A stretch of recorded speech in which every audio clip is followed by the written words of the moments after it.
Good morning mga people. Ito yung ulam namin mamayang gabi. Ito yung tinatawag na fish head, salmon head, Japanese salmon head.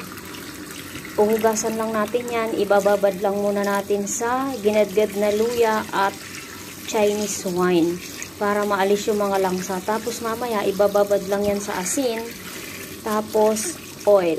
And then, i-bake natin yan. Tapos, hindi na kailangan tanggalin ng palikpik kasi iaano naman yan, isi-shredded naman yan mamaya. Yan lang ang ulam ni Kulas mamayang gabi. 2 kay Kulas, isa sa akin, isa lang kay Lolo. Kasi malaki masyado yan.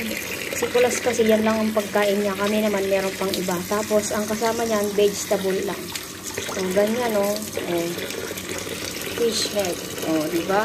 Yan ang ulam namin guys. Yung iba itatabi ko na lang sa ref.